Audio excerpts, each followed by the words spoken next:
Bienvenidos una vez más a Tirando Rollo. El día de hoy estaban acompañándome como cada semana Alex y Pedro. ¿Cómo están, queridos amigos? Pues yo estoy bastante bien, me da muchísimo gusto estar de regreso y qué bueno verte en la silla del anfitrión. Ay, sí. Ya hacía falta, ya te tocaba, carnal. Efectivamente. ¿Tú, Peter, cómo estás? Todo bien, querido Roy, querido Alex. Una vez más nos juntamos con los sagrados alimentos, con la bebida sagrada de los dioses, para pues seguir compartiendo sabiduría popular, ¿no? Que este programa me encanta cómo cada vez va teniendo mayor material, mayor calidad, y la producción cada vez la hemos mejorado y me pone muy muy feliz. Sí, definitivamente. Y qué alegría tenerte una vez más aquí con nosotros en la mesa de los comentaristas, Roy. Ay, sí, estoy la verdad muy emocionado y precisamente con eso de que después de la ronda de invitados viene la efeméride. Bueno, pues el día de hoy yo les he traído una curiosa historia de algo que ocurrió en nuestro bello México. Antes me gustaría reiterarle las gracias a nuestra querida Penny, que hoy está en cabina. Sí. Entonces, hoy Penny nos va a enfocar hermosamente. Un saludo hasta la cabina de producción. Saludos, Penny. Muchas gracias. En Rusia. Hasta Rusia, la transmisión. Hasta Eslovaquia. Bueno. Comencemos con esta interesante historia. El espionaje siempre ha requerido de voluntarios, tanto hombres como mujeres. Obviamente que tengan un atractivo físico para desviar sospecha alguna y poder extraer información importante. Para dar contexto a esta historia, es necesario saber que durante la Segunda Guerra Mundial, México se mantuvo al margen del acontecido hasta que los alemanes hundieron buques petroleros de nuestro país. Incluso... sí, o sea, supuestamente. Incluso había muchos simpatizantes de Hitler dentro del gobierno mexicano. Sí. Pero fue una espía alemana la que se envolvió con las altas esferas de la sociedad mexicana de esos tiempos. Una espía que era devota de Hitler y que estaba dispuesta a hacer cualquier cosa por el Reich. El día de hoy, queridos compañeros, les traigo la historia de Hilde, bueno, en alemán es Hilde Krüger. Y cuando se cambió el nombre para hacerlo más latinoamericano, se lo cambió a Hilda, que es algo que veremos aquí también, el por qué se cambió el nombre de Hilde a Hilda. Entonces, qué original. Necesito un buen nombre. Se partió la cabeza para su... Lo meditó, lo contempló, después de vibrar alto... Se fue a meditar a una zona arqueológica y se fue a Teotihuacán. A la pirámide del Sol. ¿Qué nombre necesito? ¿Qué nombre me hace falta? ¿Qué puedo cambiar? Hilda. Bueno, Hilda Krüger nació en Alemania en 1912. Su sueño siempre fue convertirse en una actriz, aunque carecía de talento. Pero destacó por sus ojos azules, cabello extremadamente rubio y además testigos dicen que era muy simpática. O sea, era buena onda. Efectivamente. O sea, era lo que hoy en día sería una influencer, ¿no? Efectivamente. Es una influencer güerita blanca de la Condesa. Yo creo que justamente si Hitler hubiera nacido en esta época, en lugar de ser convertirse en un dictador artista fallido, simplemente se hubiese abierto un Tumblr y ya. ¿Tú viste la película de Ha vuelto, ¿no? Sí. Una gran película también ya la viste. Sí, muy buena película. Entonces no está muy alejado, de lo que acabas de decir. Continuando, aunque se casó con un hombre judío. Hilda tuvo un impulso muy fuerte al iniciar su carrera como actriz en Alemania por nada más y nada menos que Joseph Goebbels. Oh, claro. Hasta el día de hoy no se sabe a ciencia cierta a qué precio fue esto. Eso dice mucho. Pero casualmente esto mismo provocó que Hilda tuviera que abandonar Alemania. Verán, la esposa de Goebbels, Magda, a quien Hitler le otorgó el título de la mejor madre del Tercer Reich, ardía en celos ante las reuniones que sostenían Joseph e Hilda. Por lo que escapó, literalmente, escapó. Y terminó huyendo a Los Ángeles en 1940, ante un breve paso en Inglaterra en 1939, donde coincidió, en Los Ángeles, con su paisana y antinazi de hueso colorado, Marlene Dietrich. Ok. Lo que la llevó a destacar como socialité. O sea, vio que como actriz no la armaba. Los productores estadounidenses les dicen, o sea, sí estás guapa y todo, pero pues... O sea, no estaba pegando como actriz, pero la utilizaron... Se metió más bien en el medio, pero como puente, ¿no? Como conecte. Sí. Como relaciones públicas. Sí, más o menos como relaciones públicas, porque pues prácticamente la chava, o sea, lo dicen varios, no tenía talento. O sea, pero pues sí era, como tú dices, ¿no? Sí era simpática y pues y aparte ya era tenía muy varios guapa. conectes de Sí. un lado a otro, pues ya justo en el medio, pues si estás ahí, Te empiezas a mover de una manera u otra, ¿no? Ujú. Efectivamente. Su primer trabajo como espía lo obtuvo en ese momento, al llegar a Estados Unidos. Logró conquistar al multimillonario Jean-Paul Getty, un importante empresario fundador de Getty Oil, o sea, que manejaba petróleo. Jaja. Tocaremos ese tema también. Un líquido negro por ahí. Un líquido por ahí que la gente mueve se carros. mate, o sea. Él le dio un acceso al universo de la aristocracia moderna Ujú. y lo aprovechó muy bien. Filtraba muchas conversaciones al servicio secreto de inteligencia alemana. Muy pronto Hilda se convertiría en un importante miembro del espionaje nazi que por azares del destino terminaría en México. Ahora. O sea, entonces empezó a moverse así como en el mundo del cine gringo.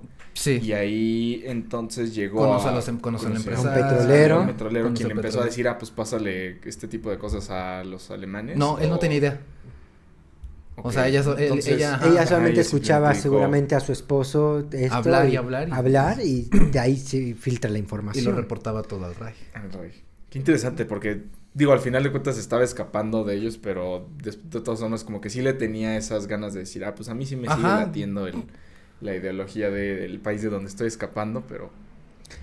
Pero es que no huyó porque el Reich la persiguiera, huyó porque... Por celos. le- Por celos de miedo por de- la porque la esposa de uno de los Digo, altos la mandos- esposa de uno de los hombres más no era poca cosa, ¿no? Sí, exacto. Entonces dijo, yo me gustaría seguir aquí en mi querida Alemania Pero... nazi, pero... No me Prefiero conviene. seguir no me viva. conviene, prefiero seguir viva.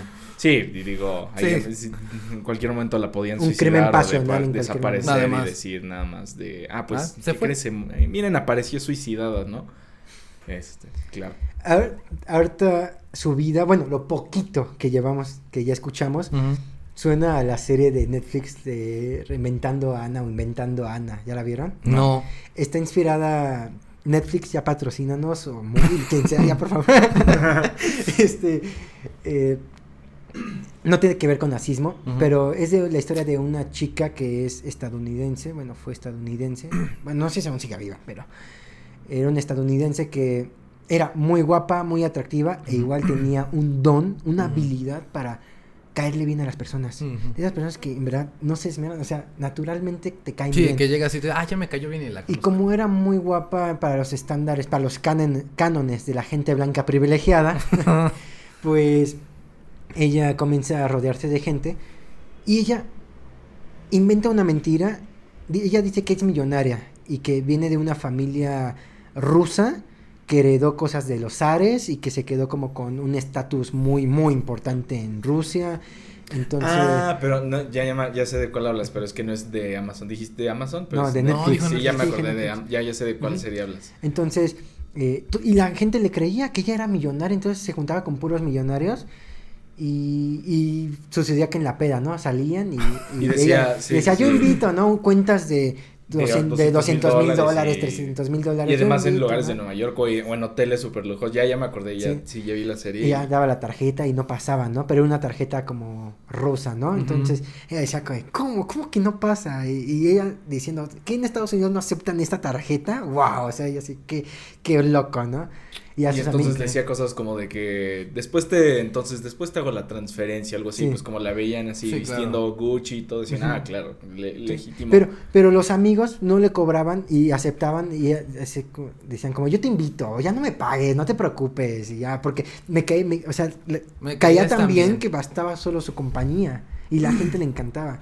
Pero bueno, después de ese comercial, regresamos al tema, por Bueno, favor. nos quedamos en que terminaría en México.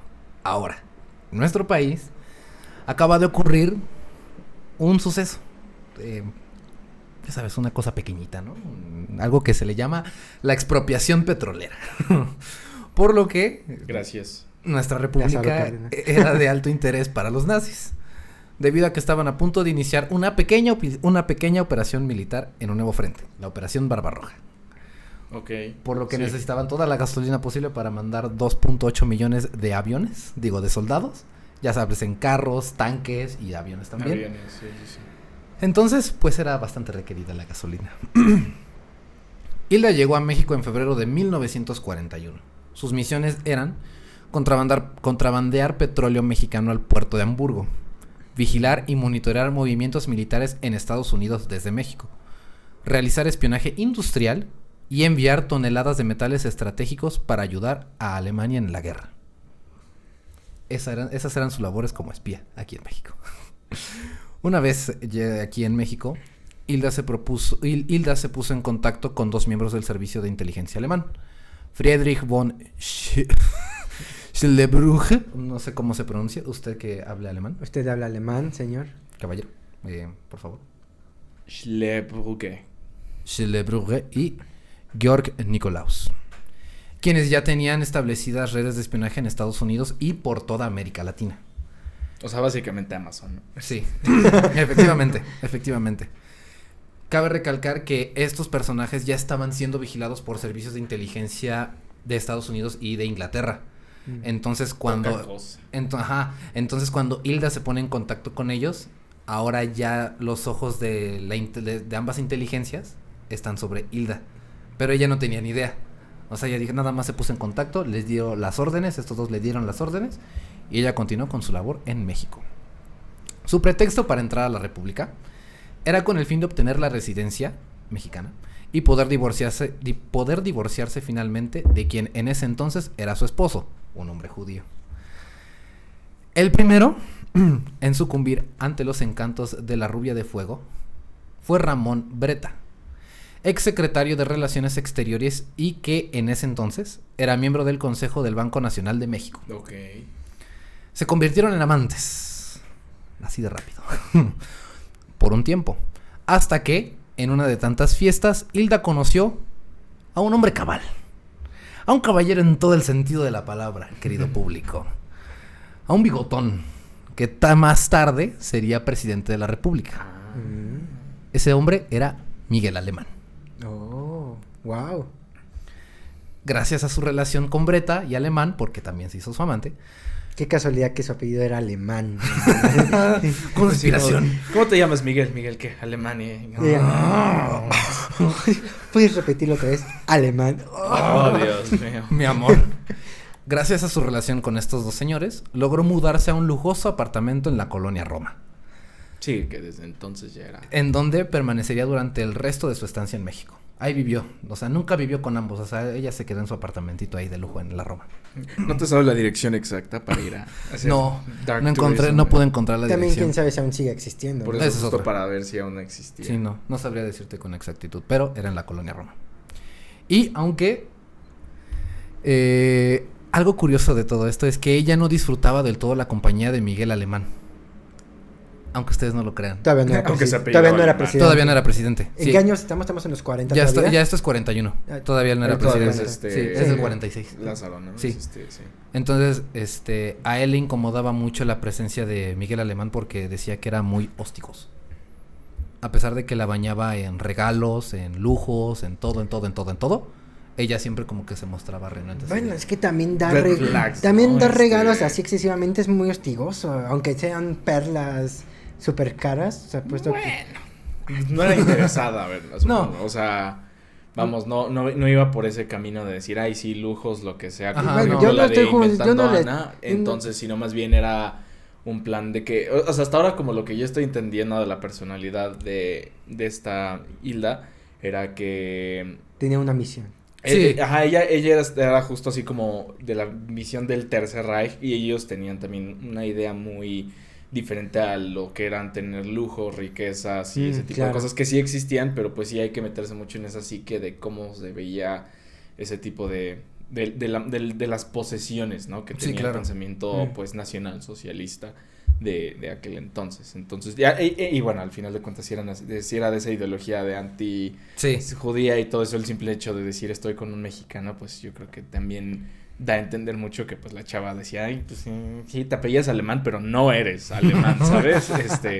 Ese era, yo creo que también parte del principal problema era que pues era una racista, ¿no? Sí, claro, ella era una mujer centrada así como de, no me importa que, o sea, lo hago más por mi misión que porque de verdad quiero estar contigo. Sí, puedes tener dinero y esto, pero no eres ario, ¿sabes? Sí, claro, no eres güero, hijo. Eres alto, perdóname, me das asco. Pero bueno, continuando con la historia. Hilda, además de eso, continuó abriéndose paso por el mundo de la alta sociedad mexicana, llegando a tener otro romance. Esta vez con un actor que probablemente ustedes conozcan, que se llama Mario Moreno. Cantinflas. ¡Ay, no es cierto! Sí. No es cierto. Fue amante de Mario, fue amante de Cantinflas. Fue amante de Cantinflas, querido público. Él lo pudo lograr, por el amor de Dios. Olvida lo que dije de que era moreno, o sea... Wow. Así es. Bueno, el hombre Cantinflas era un hombre bastante inteligente y muy carismático además. Entonces, bueno, independientemente de Mario y que ella tenía su misión, qué loco crossover, ¿no? Sí. No me lo imagino. Y en verdad quisiera estar ahí presente y ver cómo... Chica, ¿qué dices? ¿Cómo sucedió? ¿Cómo empezaron a hablar? ¿Cómo fue? ¿Cómo la enamoraste, bro? Sí. Oye, no hablas español ni tampoco alemán, no sé, es más, no sé lo que estás diciendo. Pero me haces reír. Y el Cantinflas acá, cantinfleándole en alemán, ¿no? Hablaban, supongo que en inglés, supongo. Probablemente, sí. Mario hablaba inglés. Cantinflas hablaba inglés. Probablemente entonces se entendía por inglés, pero efectivamente. Digo, también yo creo que para entonces ella también ya hablaba español. Pero ella era una espía hacia toda la inteligencia que tenía y todo, seguramente la chava ya hablaba español. Sí, ella aprendió de todo, bro. Se tuvo que adaptar a la sociedad mexicana. O sea, sí, luego lo aprendió inglés y luego sí estuvo también en la zona fronteriza de Los Ángeles, o sea, en poco tiempo llegó a aprender español. ¿Me puedes repetir su apellido de Hilda? Kruger. Okay. El de Kruger. Y a mí me estaba acordando más de la Kruger. película. No, de esta película de tu director que te gusta, que es mi película favorita de Tarantino, la de Bastardo sin Gloria, de esta actriz, del personaje que de hecho la actriz se apellida Kruger, la actriz que interpreta el personaje se me acaba de olvidar el nombre del personaje, pero es justo una actriz que es una espía, pero ella es una espía para los británicos. Pero claro, en la escena del bar. Ajá, la de la escena del bar. Ella también es justo una actriz que es espía, pero ella está con los británicos, y no con los alemanes. Pero me acordé de ese personaje y curiosamente la actriz también se apellida Diane Kruger, creo que se llama la actriz. Bueno, pues después de este romance y meses de filtrar información para los nazis y cumplir con las misiones que le habían encargado, sucedió algo. Los japoneses decidieron invadir Pearl Harbor. Por lo tanto, el gobierno de Estados Unidos comenzó a encarcelar e interrogar a cualquier sospechoso de ser un espía nazi. Porque durante todo este contexto de que Kruger estaba todavía no metiéndose estaba con Estados Unidos y todo, ni México ni Estados Unidos estaba involucrado en la guerra. ¿Qué digo? Los estadounidenses ya estaban así como que... Estaban al filo. Buscaban cualquier pretexto para buscando cualquier pretexto para entrarle al business. Pero justo México también. Y pues bueno, México estaba yo creo que en ese punto de expropiación petrolera, decir vamos a México estaba hacer saliendo de una y recesión entonces económica. El problema era que justo realmente no había, sobre todo en México sí hubo durante todo el tiempo de la guerra un momento donde era como de que todavía no se sabía incluso si se iba con ellos o con los aliados. Incluso después, yo creo que durante la Guerra Fría existió también ese problema donde también no estaba ni siquiera también definido también si en contra, estabas ahí. En contra, si iba a hacerse como para el lado de la OTAN o para el Pacto de Varsovia. Es que México siempre ha sido como un intento de Suiza de ser muy neutral, ya ves, en la Guerra Fría pues apoyó mucho a los países comunistas como Cuba en su exilio económico, pero por ejemplo, económicamente México en esa época, en los 40, pues está la guerra empieza con Lázaro Cárdenas, pero culmina con Ávila Camacho, con Manuel Ávila Camacho, en esa transición. Es el gobierno, es el maximato, estamos en el maximato. Las características del maximato, donde comienza a surgir los orígenes del PRI, es que ya pasaron como 30 años de Revolución Mexicana. Ya todos los bandos están así como de, oigan, esto ya llegó a un extremo, esto ya es demasiado. Y apenas se comienza a ver una pseudo-organización política de sí, ya hubo el desmadre, todos los ya tenemos constitución, todo, pero más que la constitución, fíjate esto, más que nada, y esto me lo dijeron en una clase de derecho, pero trato de recordar quién fue. Es que el embajador de México, de Estados Unidos en México de esa época, fue quien le dice a Plutarco Elías Calles, el fundador del PRI, fue el que le dice, oye, es que el país ya lleva muchos años en guerra. Y Plutarco le contesta, sí, lo sé, pero es que cada quien quiere el poder, todos queremos el poder, todos quieren estar en la silla presidencial. Y el embajador de Estados Unidos en México, que ahorita recuerdo el nombre para dar el dato concreto, pero él le dice, y estaban en Cuernavaca, además se lo dice en Cuernavaca, Paps. Le dice, oye Paps, pues fíjate que, no, le dice, el problema es que justamente todos quieren el poder. Dice, ¿por qué no le das a todos un cacho de poder en un mismo partido político? Y se juntan todos, o sea, en lugar de que cada quien tenga su utopía, júntense todos en una misma utopía y a todos los fuertes dales poder, pero todos bajo ya el estatus de un solo partido. Entonces, sí, y bueno, y regresando como todo ese tema, yo creo que al final de cuentas en Alemania sí se tenía mucho la idea de pasarse a América porque ya sabían que Estados Unidos iba a estar. Sí, iba a meter. Sí, tarde o temprano iba a entrar. Estaba toda esa parte incluso de que ya decían es cuestión de tiempo que Estados Unidos se les aventara a ellos. Pero pues era el apogeo del nacionalsocialismo donde ellos se sentían, donde Göring era como le decía cada rato a Hitler, pues aquí todo viento en popa, ¿no? Estamos a nada de irnos ya con los ingleses, ya tenemos Francia, entonces ya eran cuando estabas justo en su máximo apogeo y decían, pues ahorita en cuestión de nada, ya nos aventamos a América, y sí, genuinamente, pues México era una opción muy viable estratégica de llegar de ese lado. Y justo entrando en esa parte, es decir, están en ese problema político que están teniendo, pero acaban de nacionalizar su petróleo. Uh-huh. Entonces, como que dicen, a ver, aquí podemos, de aquí a ahí, ¿de dónde, no? Aparte había muchos simpatizantes. Exactamente, y de hecho sí, ¿no? O sea, había muchos simpatizantes que, aunque no lo crean, ¿no? Sí, había demasiados simpatizantes. Era básicamente yo creo que era casi como otro Italia, ¿no? México. Sí, si hubiera pasado casi lo mismo que... Sí, que no te quepa la duda que si eso hubiera corrido de nuestro lado, o sea, uh-huh. si en el dado, o sea, si Alemania hubiera estado igual arriba de nosotros, igual nosotros hubiéramos entrado directamente en favor de los alemanes. En ese entonces, pero entonces, como que justo en ese contexto, esta Hilda justo les estaba pasando... Sí. Todo el merequetengue de, mira, pues aquí esto aquí va... me llevo con el acá y estoy con una güey del Banco Nacional de México y aquí está el petróleo y yo muevo todo, tú dime qué hago y lo saco allá. Wow. Pero a ver, prosigamos. Pero bueno, entonces Estados Unidos comenzó a encarcelar e interrogar a cualquier sospechoso de ser un espía nazi. O sea, güeros altos. Miguel Alemán, ferviente partidario de las creencias de Hitler, pero para nada estúpido, decidió que no era una buena idea generar un conflicto con Estados Unidos.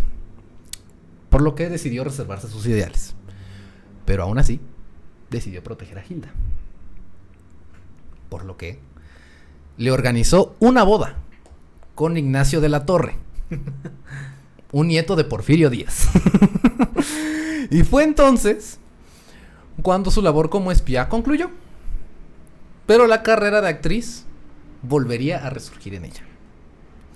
Filmó en 1942, aquí en México, la película Casa de Mujeres. Adulterio, Bartolo tocó la flauta y El que murió de amor en 1945. Igual aquí en México. Ahí fue justamente cuando cambió su nombre de Hilde a Hilda. Esto con el fin de vender más su nombre e imagen e igualmente películas dentro de México. Sí, ¿no? De decir, esta no es una alemana, sino es una actriz mexicana güerita de ojo claro. Ajá, efectivamente. Pero es como el caso, ¿no?, de esta Miroslava. Miroslava era güera de ojo azul y creo que era... Ay, Dios mío, no sé, era creo que era polaca. No recuerdo, era de esas zonas, sí. No recuerdo si era de República Checa o polaca por ahí, o por ahí, esas zonas. Pero Ella no se cambió el nombre. Ella no se cambió el nombre, pero es que ella aparte de ser simpática, era buena actriz. Pero, ¿sabes qué? Bueno, sí, Miroslava. Digo, ya no he tenido la oportunidad de ver las películas que acabas de mencionar. La actuación de esta Hilda, pero... Pues sí, bueno, Miroslava sí era una gran actriz, pero... muy buena actriz. Pero además también acuérdate que existía también al contrario el tema de decir, si eres mexicana pero tienes un apellido, nombre rimbombante, te inclinas más por el lado de decir, es que soy europea, yo no soy mexicana, guy. Es que mi familia es de Alemania, bro. No es López ni Ramírez, ni García. Si eres Hernández. Si eres Dresser o lo que sea, pues ya empiezas, es que sí, yo tengo visa de Europa y lo que sea, pero vas a Europa y ahí dices, no, sí, allá Mexican. Allá México. Viva México, ¿no? Vivan los tacos. Pero sí, efectivamente. Ya hemos, para el querido público, ya hemos abarcado el tema de malinchismo. Les recomendamos que vean los primeros episodios de Tirando Rollo. Malinchismo en el arte. Pequeño comercial nuestro. Por si quieren, si les interesa este tema, ya lo abarcamos una primera vez. Lo vamos a abarcar después otra vez. Muy pero claro que sí. Ahí se los recomendamos por si les interesa este tema del malinchismo. Prosigamos. Y bueno, después de fracasar en estas películas completamente, regresó a Alemania en 1958, a la Alemania occidental, para filmar una película más, la cual no tuvo mucho éxito, por lo que volvió una vez más a México, pero tampoco obtuvo el reconocimiento que esperaba y decidió retirarse definitivamente del espectáculo. Se divorció de Ignacio para volver a una vida llena de lujos con un nuevo amante, Julio Lobo Olavarría, quien era dueño de una fortuna en Cuba. El matrimonio solo duró... Guerra Fría.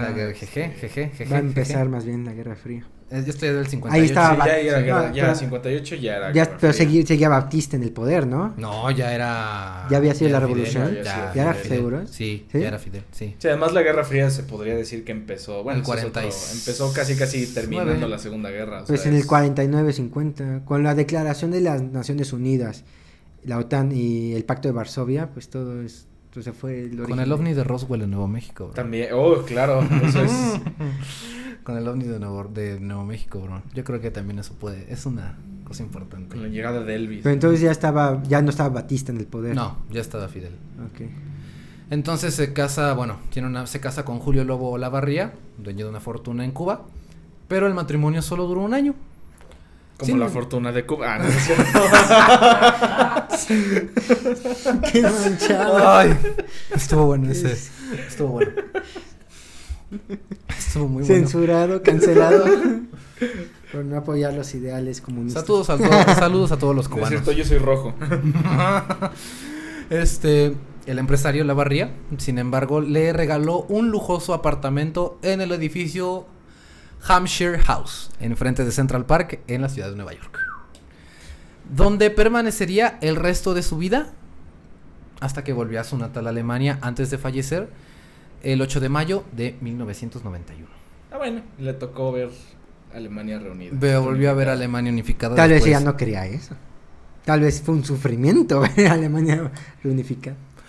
Bueno, teniendo en cuenta de que compartía completamente todas las ideas de Hitler, que no te quepa duda que probablemente haya dicho malditos liberales. Pero bueno,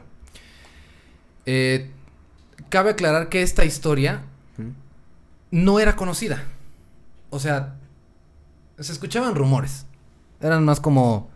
Y que no te digan. También se me vino a la mente. Que no te digan en la esquina. El venado. La alemana. Eran más como que rumores de que alguna vez hubo vestigios de una espía nazi. Pero eso es lo que les contaré después de un breve corte comercial. Volvemos.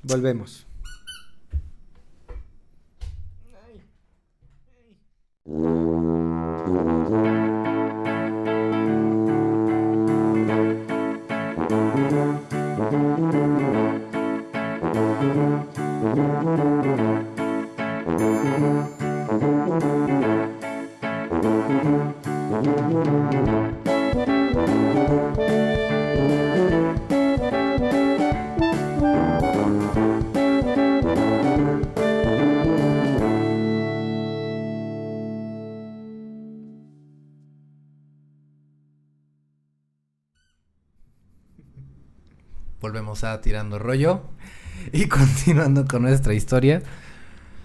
Pues como les estaba diciendo, recordando un poco lo que estábamos contando antes del corte comercial, es que vivieron en el edificio Hampshire de Nueva York. Ahí vivió prácticamente toda su vida antes de morir y regresar a Alemania en el 8 de mayo de 1991. Entonces, o sea, regresó a supongo que regresó a Alemania después de haber que fue unificada y ahí pasó sus últimos años. Pasó prácticamente sus últimos meses. Altamente probable. Sí. Porque sí, digo, es muy interesante la historia de la Alemania dividida y reunificada. Entonces yo me imagino que a pesar de su avanzada edad, al ver a Alemania reunificada, dijo, vámonos. Sí. Quiero morir en mi tierra. Uh-huh. Y bueno, esta historia que les estoy contando no era conocida, como lo estaba mencionando anteriormente. No era conocida, eran rumores. O sea, se tenía la noción de que probablemente hubo nazis en algún punto en México.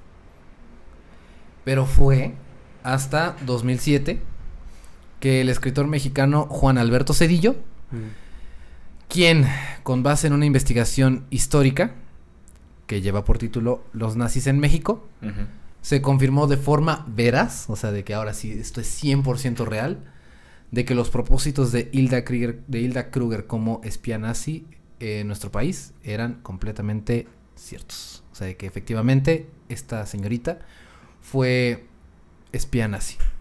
Sí, anteriormente eran rumores y ajá, y fue ese historiador el que dijo, no son rumores. Sí, efectivamente, fue hasta 2007 donde este historiador dijo, no son rumores. Sí fue nazi. Y bueno, así es como concluye esta historia de la espía nazi en México. Pero tengo otro dato curioso, ya que tocábamos eso de los simpatizantes nazis en México. Uh-huh. José Vasconcelos. Ah, sí. José Vasconcelos, a ver, no trabajó directamente nunca, para Hitler. No trabajó nunca en su no trabajó nunca, pero tampoco trabajó directamente para Hitler, pero sí trabajó en apoyo de.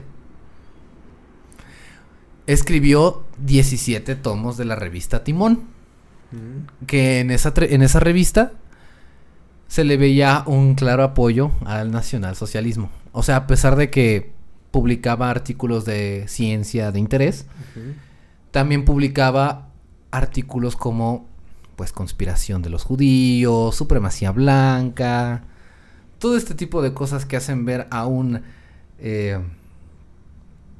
simpatizante nazi bastante a la luz.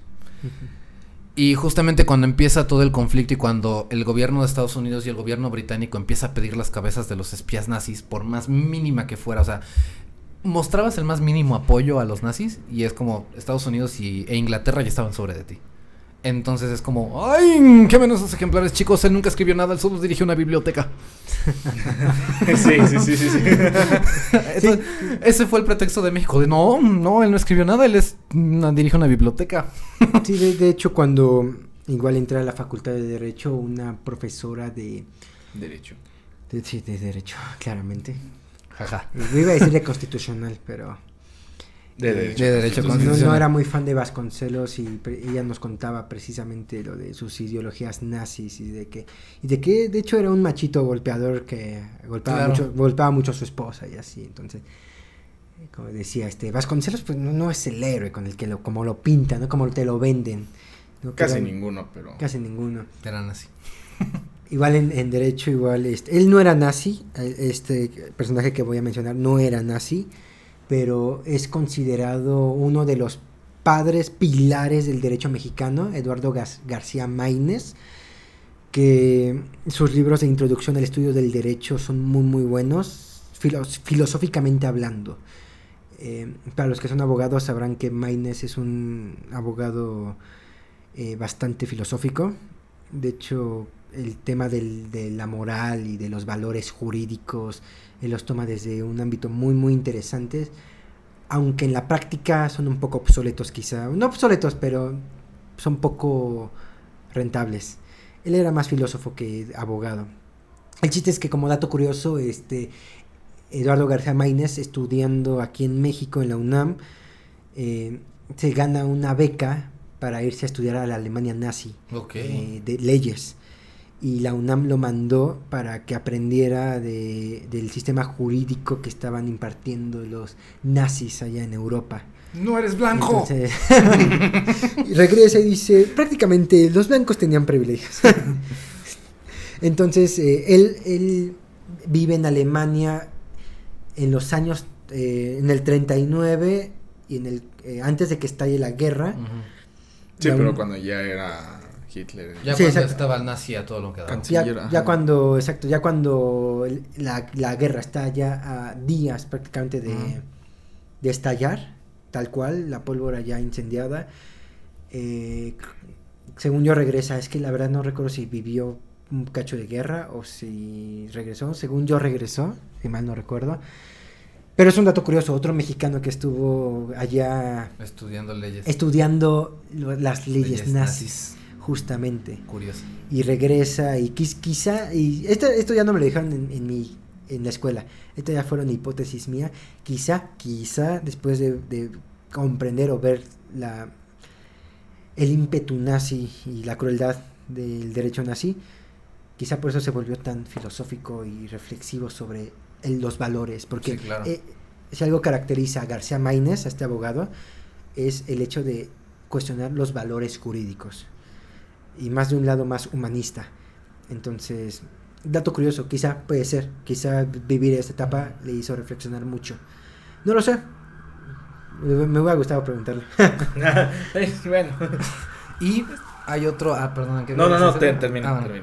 Otra cosa interesante es que durante esos años, durante la Segunda Guerra Mundial y el final de la Segunda Guerra Mundial, había un ferviente admirador, un ferviente, pues sí, prácticamente un ferviente, creyente de la ideología nazi en la Colonia Juárez, que de hecho así se le denomina, el nazi de la Colonia Juárez. Okay. No recuerdo el nombre, pero ese hombre escribió por 40 años en el periódico Excelsior.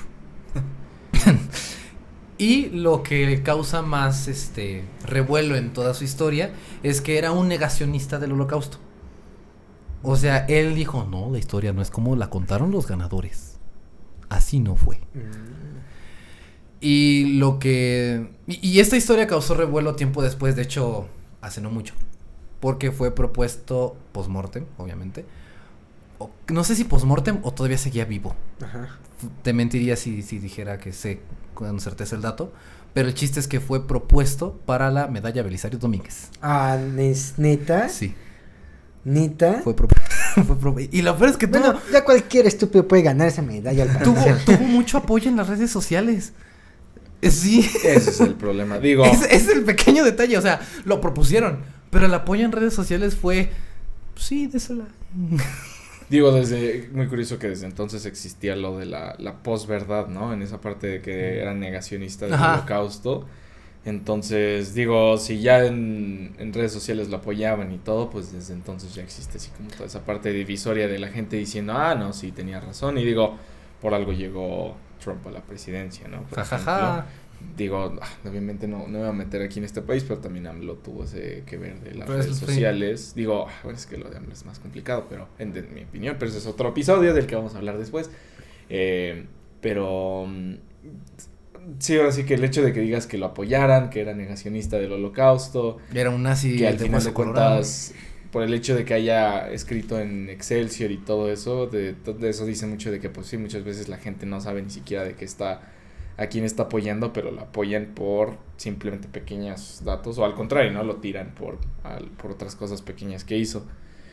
Entonces, ya también hablando de ese tema de nazis en México, también existe toda digo, no es teoría, sino que es verdad, de toda la gran cantidad de exiliados de Alemania que terminaron en América Latina, que eso también es una historia súper larga para otro episodio, y no solo en América Latina, sino los que terminaron trabajando para la NASA, ¿no? Y terminaron hasta saliendo en documentales de Disney y de National Geographic, anunciando que llevaron al hombre a la luna. Pero es que, ¿no? Les otorgaron el perdón por ser inteligentes, por el conocimiento que sí, eso, te mandamos a la cárcel o vienes a trabajar con nosotros, ¿no? Uh-huh. Y Y pues de esos hay una gran cantidad de personajes que como tú dices, ¿no? Sí.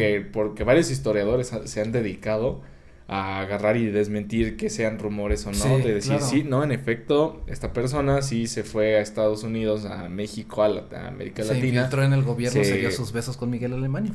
O se cambió el nombre y se convirtió según a otra religión y simplemente se pasó desapercibido. Sí, que pasan de ser historias de conspiración a hechos reales, históricos, que sí. Cada vez dan más miedo, ¿no? Porque, pues, dices, al final de cuentas, mucha gente que terminó hasta en el poder político y siendo personas de, ¿cómo se les dice? Influyentes, de personas, como tú dices, de líderes de opinión, como periodistas, escritores, entonces... Da miedo, da miedo, entonces, Y, ¿sabes? Además, no solamente, bueno, o sea, reflexionando un poco, hablamos de espías nazis y de nazis que huyeron, pero de Europa, ¿no? Pero algo que a mí siempre me ha causado interés investigar y saber es las personas que lejos de Europa adoptaron las ideologías del nazismo, del nacionalsocialismo, los famosos neonazis o tal cual personas aquí en México que adoptaran las ideologías nazis. Por ejemplo, el caso de ahorita, lo que pasó hace muy recientemente del hombre que celebró una boda con temática nazi aquí en México. De hecho, ha habido también políticos, gobernadores de diferentes estados, y no me acuerdo de qué estado fue, que igual decía que de sus libros que leía para inspirarse y de sus ídolos era el de Mein Kampf de Hitler, ¿no? Yo medito leyendo Mein Kampf, amigos. Y también hace unos días vi con mi mamá una película muy buena, igual que está en Netflix, que se llama La diosa del asfalto. Muy buena, es una película mexicana del 2020. Muy, muy buena. Protagonizada por puras mujeres. Está excelente. Y con algo real, con algo que aconteció realmente sobre las pandillas en México en los 80s. Esas pandillas, como dato curioso, que después estaría chido también traerlos como efemérides, a los famosos Los Panchitos, que fue un grupo no delictivo, porque no era un cártel, sí traficaban droga, pero no se consideraban un cártel, eran una pandilla más bien. Uh-huh. Rockeros, amantes del rock and roll, rebeldes sin causa, ochenteros, con vestidos de cueros y así, ochenteros, rockeros totalmente, pandilleros, en las zonas de Santa Fe y Observatorio, ¿no? De eso va la película, y sobre las castradoras, el grupo de las castradoras, que fue un grupo de puras mujeres, rockeras, pandilleras, pero que defendían mucho a las mujeres en la zona de Santa Fe, en la zona marginal de Santa Fe y Observatorio, de hombres golpeadores y violadores, y entonces por eso se llamaban las castradoras, porque se podrán imaginar qué les hacían a las personas que hacían esas cosas. También traficaban droga y así, pero bueno, él dice que vi esa película y me causó mucho interés el tema de las pandillas en México, sobre todo las pandillas ochenteras, que hoy en día ya no existen prácticamente. Y investigando me topé con una pandilla que se llamaba Los Nazis de la Portales. Ah, cabrón. Y resultó que los nazis de la Portales fue un grupo de motociclistas que hacían de las suyas, que eran rebeldes sin causa aquí, pero investigando vi que decían que se llamaban los nazis de la Portales porque la mayoría eran personas caucásicas con afinidades neonazis. Entonces pero yo me puse a pensar cómo es que de la Alemania nazi llegó a un grupo de pandilleros de motociclistas de la Portales queriéndose llamar los nazis de la Portales y trayendo esas ideologías. Entonces a mí me sorprende mucho cómo siguen llegando esas ideologías, ¿no? Y en sectores y en personas, o como quieras verlo, en todas partes, que es como de ¿por qué? Exacto, ¿por qué? Sí, ajenos ¿Por qué? Pues creo que precisamente porque sean ajenas a eso, que no conocen la historia completa, que era de lo que estábamos hablando antes de que empezáramos a grabar, que digo, si te vas a una escuela en Alemania es obligatorio que la gente sepa sobre el Holocausto y sobre lo que se hizo durante toda esa época.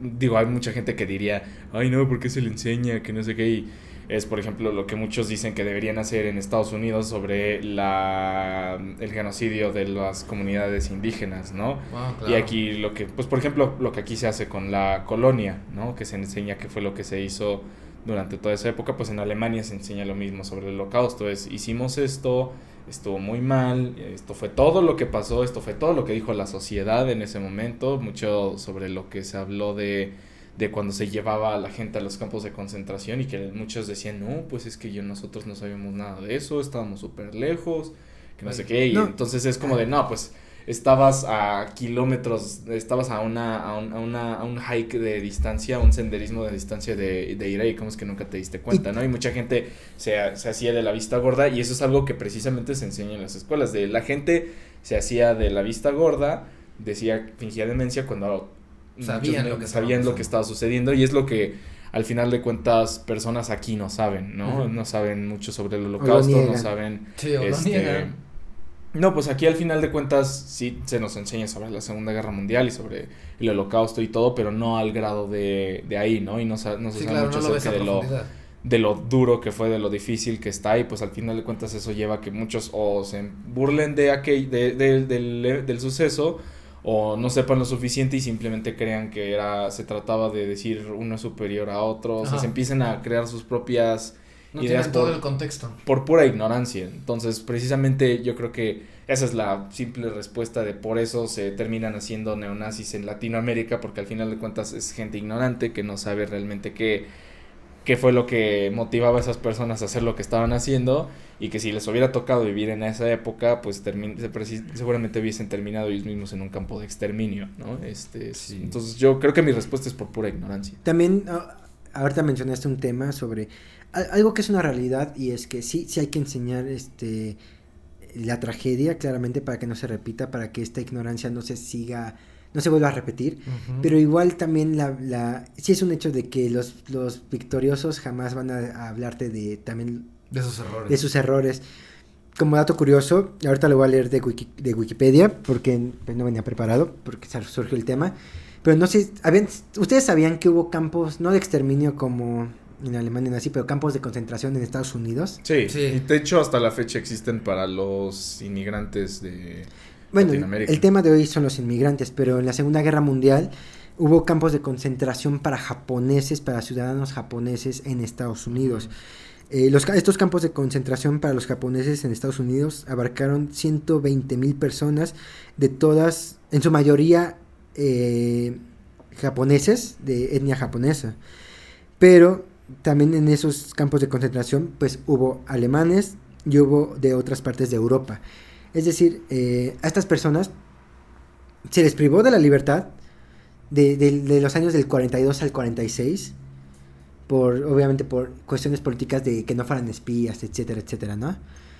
Pero no ves en películas de Estados Unidos, no ves en películas de los victoriosos que ellos también privaron de la libertad a muchas personas nomás por el simple hecho y digo hasta la actualidad, ¿no? La manera en la que se pintan a los mexicanos en Estados Unidos, como casi cruzas la frontera y hasta le cambian el filtro a la cámara, y de hecho existen varios textos alemanes de cómo ellos se inspiraron en la manera sistémica en la que trataban a la comunidad judía para trabajos, para la exclusión, sobre todo para la segregación y para poder diferenciar a los judíos de la raza aria, y muchos de ellos citan o hacen referencia e inspiración en la manera en la que estaban haciendo los mismos estadounidenses con la comunidad afroamericana en Estados Unidos. De hecho, sí hay varios textos de alemanes donde dicen, mira, podemos hacer de esta manera, esta y otra con los judíos, como los estadounidenses están haciendo con ellos, ¿no? De la manera en la que los segregan, en la que uno es para judíos, el baño para unos, el baño para otros, sí, el autobús, sus respectivos para asientos. poderlos ir diferenciando y y eso es lo que sucedía en Estados Unidos desde antes. Entonces es muy interesante esa parte donde dices justo que los ganadores nunca cuentan sus la errores, historia, nunca cuentan sus errores desde el punto de vista de sus errores. Sin embargo, pues creo que es justo el mismo el trabajo de esos historiadores, como tú lo has mencionado, que poco a poco van sacando esa verdad. Digo, tan solo hace yo creo que 15 años no se sabía tanto acerca de qué tan involucrados estaban los exiliados alemanes en los programas espaciales de Estados Unidos, por ejemplo, ¿no? Y lo mismo hacían los estadounidenses en el sentido no solo con los afroamericanos, sino también, por ejemplo, con los mismos comunistas, ¿no? Y hasta la fecha, toda la por ejemplo, hasta la fecha, para hacer el examen de nacionalidad estadounidense, una de las preguntas es si tienes alguna afiliación con el Partido Comunista, que ni siquiera existe, ¿no? Ya en la actualidad ya no existe, pero te lo siguen preguntando porque o sea, no vaya a ser que tú, no vaya a ser porque quedó ahí plasmado, ¿no? Que tú, Fernando, de 14 años, puedas afiliarte al Partido Comunista. Y hasta la fecha decir la palabra comunismo en Estados Unidos se ve como algo súper mal, ¿no? O sea, decir yo apoyo la idea comunista, como que por pura ignorancia la gente dice, ¿qué te pasa, no? Y es interesante porque en el caso de esta Hilda, al final de cuentas fue una de las espías que estaban del otro lado, ¿no? ¿Qué tal? ¿Cuántos de espionaje no estaban haciendo esto? Y pues sabemos de Hilda porque justo les tocó ganar a los estadounidenses, la OTAN, quedaron todos esos récords y algunos se quemaron, pero hubiera sido la otra historia y cuántas personas no conocemos. Sí, imagínate cuántas historias de nazis encubiertos, como ustedes lo mencionaron, es que llegaron a toda Latinoamérica, incluyendo México, de ahí se fueron a Chile. Entonces también tantos rumores como verdades de que los nazis se huyeron a Chile y Argentina y que hubo intentos de revivir el nacionalsocialismo en Sudamérica. También está interesante esos temas, de los cuales vamos a hablar después de este breve corte comercial. Esto significa que faltan 10 minutos para la hora. ¿Ah, en serio? Sí. Pues es que lo dejó mucho tiempo. Tantos colores. No, o sea, sí sabía, pero es que... Yo sabía que esto era nada más corte. ¿Es corte o es 10 minutos? 10 minutos para la hora. Es que lo dejó mucho tiempo. Es que me quedé como de... es que lo dejó mucho tiempo, déjalo, cámbialo luego, o sea, es flashazo y ya. Sí, pon azul y regrésalo a amarillo, por favor. Sí, ya para cerrar el programa. Ya para cerrar, sí. Pues bueno, regresamos después de ese breve... ¿Le diste pausa, Penny? ¿O sigue corriendo, Penny? Ok, vale. A ver. Hemos regresado después de este breve corte a Tirando Rollo para cerrar nuestro programa. Entonces, queridos compañeros, voy a empezar contigo, Alex, después voy a ir contigo, Pedro. ¿Tú con qué te quedas de esta historia?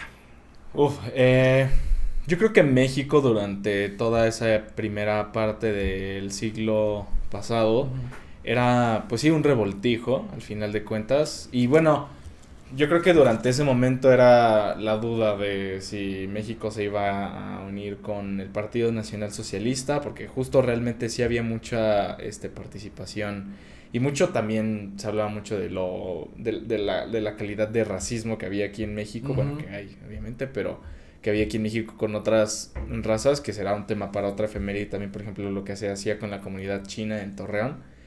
Sí. Que de hecho es desde tiempos de la spoiler revolución.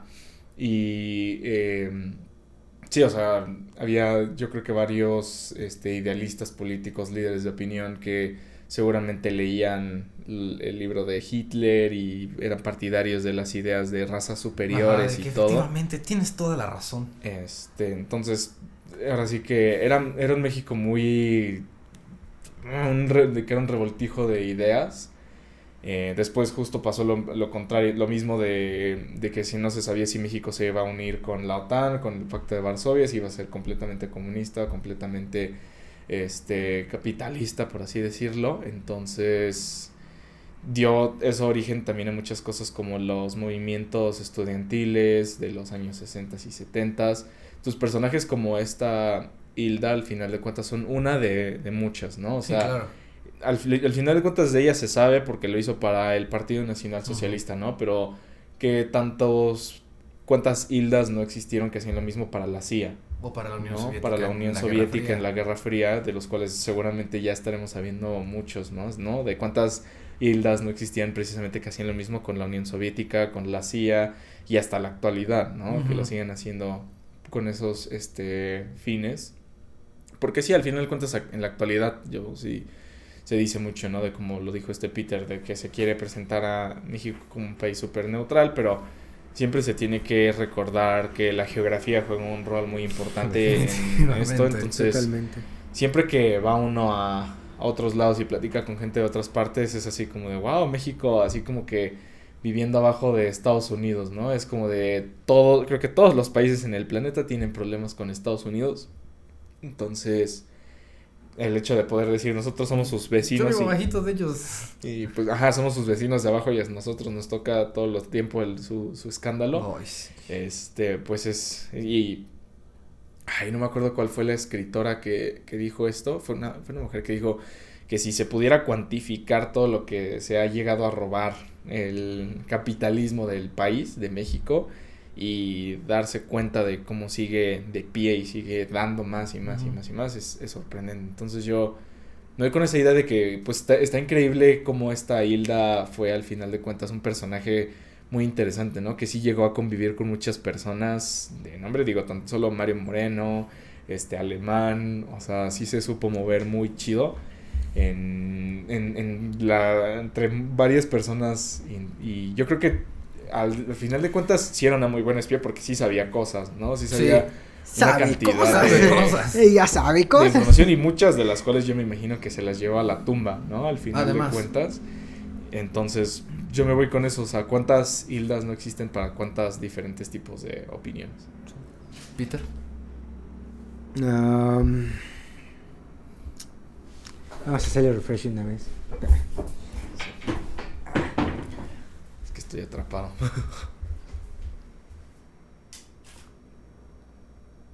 Otra vez no sonó.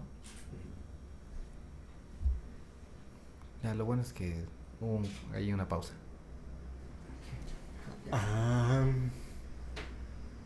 Penny, ¿ya están las dos?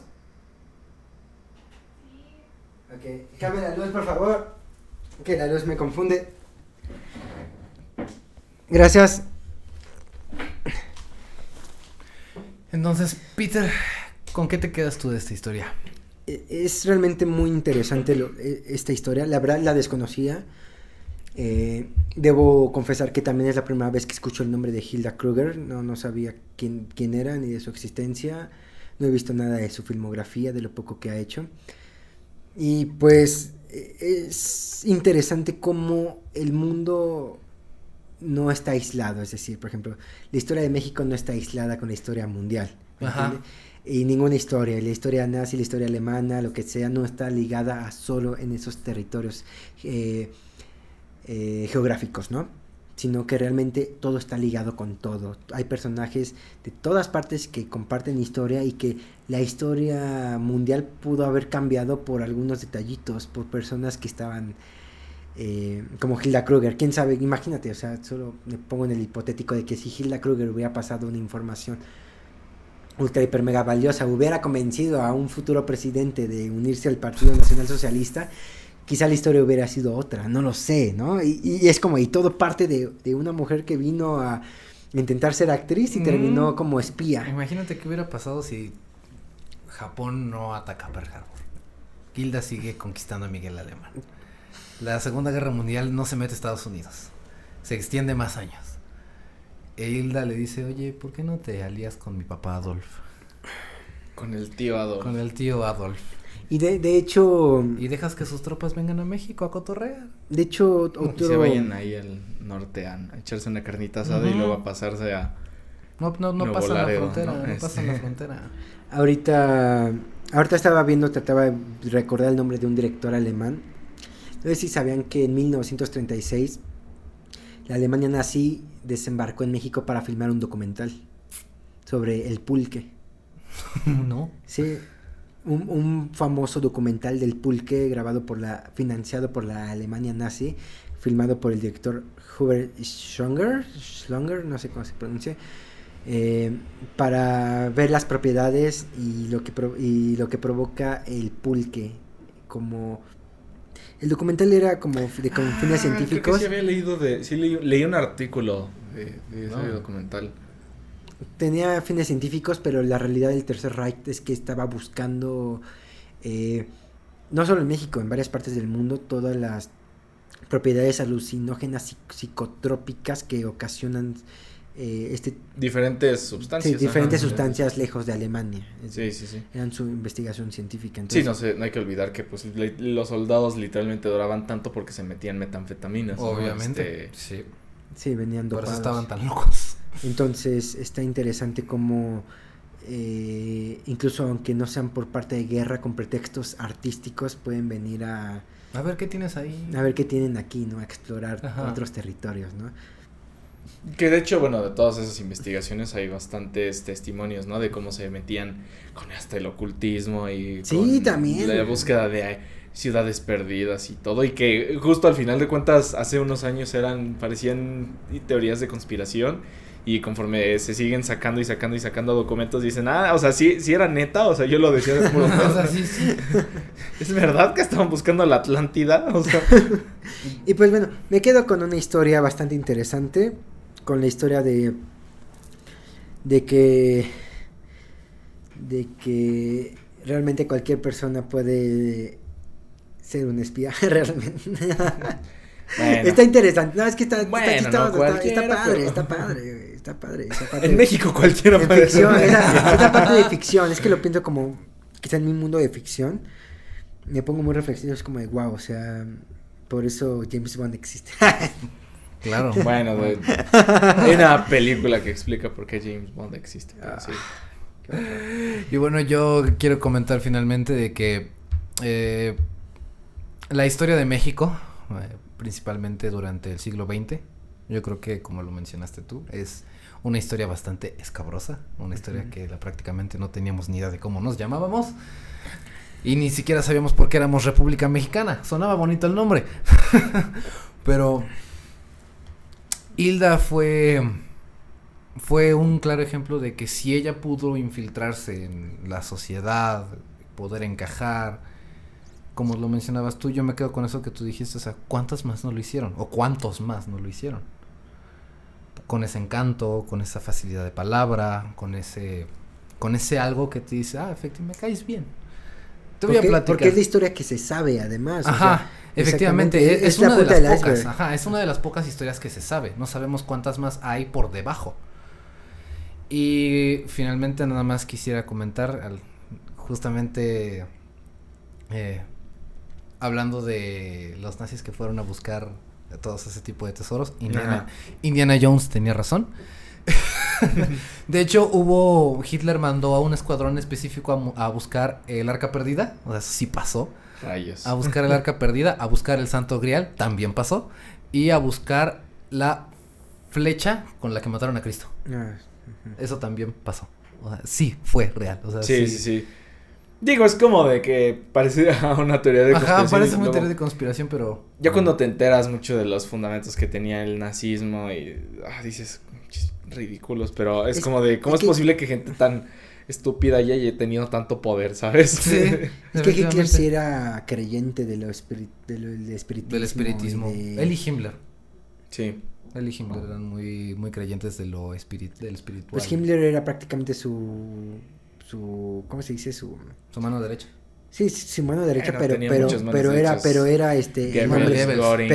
pero el que estaba especializado en los temas esotéricos. Sí, Himmler sí, definitivamente. Y bueno, esto ha sido todo por nuestra parte, pero no nos vamos a despedir, obviamente, claro, por supuesto, sin las recomendaciones. ¿Quién quiere empezar? Pues, ¿están preparados? No, se viene.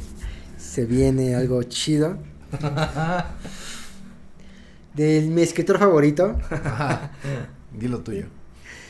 Ya sé, algún día me harán meme y dirán que no leo otra cosa. Algún día ya existe el meme. Pero lean. Bueno, hay 2 libros de Roberto Bolaño que voy a recomendar esta noche. Uno es La literatura nazi en América. Un libro muy bueno. Es un libro de ficción muy, muy bueno sobre... es que abarca muchísimas cosas. Pero principalmente sobre... ¿Qué hubiera pasado si es así? No la ideología nazi. Es que no va por tanto por la ideología nazi. No. Si esas ideas de esos escritores nazis no estuvieran siendo opacadas por el peso del nazismo, ¿cómo sería la literatura, ¿no? Okay, sí. Entonces está muy interesante. Y 2, otro libro que ese no me gustaría hacer tanto spoiler, mejor léanlo porque igual es muy bueno, es otra joya de Bolaño, tal cual se llama El Tercer Reich. Entonces se los recomiendo mucho. Estos 2 libros de el buen y querido y amado en este canal Roberto Bolaño. Alex. Pues una de mis recomendaciones es una película que refleja justamente lo absurdo que puede ser la guerra en general. Que de hecho, o sea, justo la historia es absurda, o sea, realmente no aporta nada. Lo interesante es cómo está realizado, o sea, tiene muy buena La ladrona de libros. No, tiene muy buena fotografía, tiene muy buena dirección, tiene muy buena edición, tiene muy buenas actuaciones, es la de 1917 de Sam Mendes. Ya. Pero esta no es de nazis. No es de nazis, pero es de lo absurdo de la guerra. Entonces, sí, o sea, realmente la historia es justamente alguien que tiene que evitar que gente no se muera un día para que simplemente se vayan y se mueran en otro día, ¿no? Claro. Realmente acabas la historia es como de ¿cuál es la moraleja? Pues que la guerra es la guerra, ¿no? Es muy absurda y estúpida pero pues la película está muy, muy, muy, o sea, a la vez sí es como wow. ¿Sabes? Por un momento creí que ibas a mencionar la de Jojo Rabbit. Pues sí, o sea, es una película interesante la de Jojo Rabbit. Yo la considero como la vida es bella de este siglo, ¿sabes? La vida es bella de nuestros tiempos. Que de hecho mi otra recomendación era la de La vida es bella, que se me acaba de olvidar el director, pero La vida es bella es también una muy buena película. Y el libro que es el que te iba a prestar, el de El mexicano de Buchenwald, Julio Godínez. Es la historia de un mexicano que termina en un campo de concentración en, a un lado, Weimar, Alemania. Entonces, pues un libro muy interesante. Yo quisiera recomendarles una película y un libro. La primera película es Operación Valquiria. Sí. Protagonizada por Tomás Cruz. Por Tomás Crucero. Por Tomás Crucero, efectivamente. La historia cuenta la resistencia, o sea, pues sí podríamos llamarlo resistencia, la resistencia alemana dentro del mismo círculo nazi planea un atentado contra Hitler el 20 de julio. Creo que es el 20 de julio. Uh-huh. Bueno, julio del 44. Uno de ellos es el coronel Klaus von Stauffenberg, el cual llega un momento en donde es jefe del ejército del Estado Mayor, si no mal recuerdo. Uh-huh. Y ocupa todas sus influencias para acabar con el régimen de Hitler. Muy buena película, la verdad. Me gustó mucho. La verdad es que Sí, o sea, para hacer una película basada en hechos reales, yo creo que es hollywoodense. además, sobre todo hollywoodense está muy bien hecha. O sea, a mi parecer, no sé qué opinas tú, Alex. Sí. ¿Y tú no la has visto, Peter? Esa no la he visto. Una buena novela. Está interesante. Y la segunda recomendación es la de un libro que no tiene mucho que salió. Se llama La última condesa nazi, que no recuerdo la escritora, porque es una escritora. Se me acaba de ocurrir otra cosa. Es una escritora española, la cual cuenta la historia. No es un personaje real, pero está basado en sucesos que sí ocurrieron. Okay. O sea, el 80% de la historia es ficción, cuando hablamos de vida en específico de la condesa como tal, como del personaje. Okay. Pero el entorno, el contexto en el cual vive es real, porque cuenta la historia desde los últimos días de la Alemania nazi hasta los nazis que se fueron a vivir a Marbella, en España. Entonces es un libro muy bueno, yo lo acabé en 3 días. Eso es verdad, yo estuve presente, bueno, no, estuve presente leyendo, pero estuve ¿Ya presente. Acabaste? No, ¿ya acabaste? No, ¿ya acabaste? Ya. Pero yo estuve el día que Roy llegó con un libro y me dijo, voy a empezar a leer esto, y al tercer día, cuarto, me dijo, ya lo acabé. Yo me lo acabé, está precioso ese libro, o sea, te picas, probablemente el principio puede ser un poco lento, pero te picas de inmediato y la historia es muy, muy buena. ¿Alguno más quisiera agregar algo antes de cerrar el programa, compañeros? A mí se me vino la película clásica de clásicas, que quizá es lo más poser que puedo decir ahorita, pero La Caída, creo que es una... No es tan poser. Pues, creo que es de la punta del iceberg de películas nazis, la pondría hasta arriba, la neta, creo que es como de las más ultra comerciales. Me pondría La Caída, es una gran película, dura muchas horas, pero vale la pena desde... De principio a fin. De principio a fin de la guerra, pero... Lo interesante de esta película es de que está muy documentada en lo que realmente sucedió dentro y fuera del búnker en Berlín. La película no se extiende más allá de Berlín, lo interesante es de que precisamente ves cómo el pueblo alemán comienza a ver cómo dentro de Berlín comienzan a escuchar de que están triunfando en la guerra, y cómo poco a poco Berlín se está reduciendo a reduciendo a Berlín, nada más un búnker. a un búnker y a escombros. Entonces, y ves como a los soldados como empiezan con el fervor nazi, y algunos ya comienzan a dudar, y porque ya los rusos están arriba. Entonces ya comienzan a cuestionar su lealtad con el Führer. Y creo, es que trato de recordar el actor que le dio vida a Hitler en esa película. Sí, que en paz descanse. Que en paz descanse, porque según yo falleció por estas fechas. Bueno, en el año pasado más bien, según yo. Y es considerado el mejor actor que le ha dado vida Bruno Ganz. Sí. Bruno Ganz. Es el mejor actor que le ha dado vida al Führer, a Hitler. Entonces, su actuación es impresionante. Si Hitler fue así, pues yo también lo odiaría. Entonces, es mi recomendación final. Ahora, no sé si Alex ya cerramos. A mí se me acaba de ocurrir una serie que ya había recomendado antes, que no sé si tú ya la has visto, que se llama Band of Brothers. Ah, claro, en HBO. Sí, por sí, supuesto, bro. Que creo que es serie increíble. Ocupa el segundo tercer lugar en el top de listas de IMDb como de las mejores series, justo después de Breaking Bad. Joya de serie, sí. Entonces, sí, también bastante fidedigna, o sea, hay hasta un documental sobre cómo hicieron Band of Brothers y toda la exactitud así milimétrica que le pusieron todos los actores que interpretaron a los soldados y luego entrevistaron a todos esos soldados. Sí, entonces está muy, muy, muy, muy bien hecha, o sea, no es ni siquiera tanto así como que por puro ser violenta y nada de eso, o sea, como que hace un muy buen trabajo en retratar la exactitud de la Segunda Guerra. Bueno, de la ocupación de Normandía, ¿no? De la batalla de Normandía. De la batalla de Normandía, desde el día D hasta la caída de Berlín. Entonces, esa sería mi otra recomendación que se me acaba de ocurrir. Esa, La vida es bella, el mexicano de Buchenwald, y en 1917. Perfecto. Y yo, antes de cerrar el programa, quisiera también agregar una recomendación más.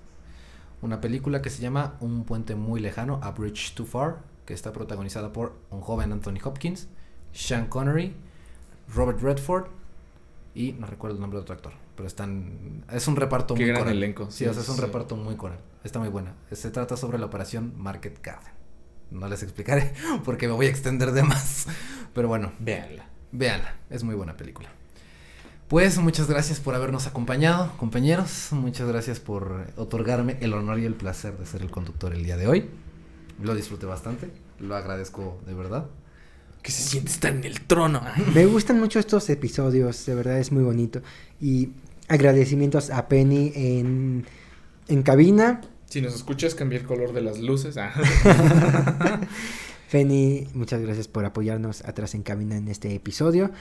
Ahora, vamos con las redes sociales antes de ya cerrar definitivamente. Estamos en Twitter como @tirando_rollo. Tirando pollo. En TikTok y en Instagram como @tirando rollo podcast, y en YouTube y en Facebook simplemente como Tirando Rollo.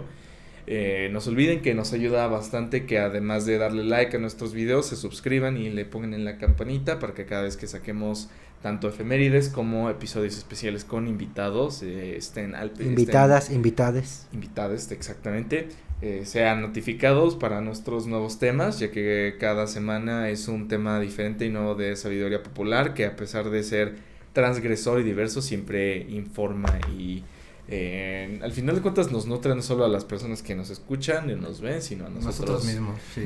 Entonces, Sí. pues bueno, hemos terminado este mes después de ver los episodios con Pato Cartas, Samastrid y Fernanda López. Sí. Nos vemos en el próximo mes de julio con nuevos invitados, nuevas efemérides, nuevas historias, nuevos memes. A mí me pueden encontrar en Twitter y en Letterboxd como @aldirribe. A mí como Peter_Dharma, tanto en Facebook como en Instagram, son las únicas redes que uso. Y YouTube. Y a mí me pueden encontrar en Instagram como Roger, todo en minúsculas, Roger_Rojas3. Nuestro Bueno, podcast ha terminado. Eso ha sido todo por nuestra parte. Nuestro podcast ha terminado. Esto ha sido Tirando Rollo. Un espacio de sabiduría popular. Hasta la próxima. Hasta la próxima, chavos.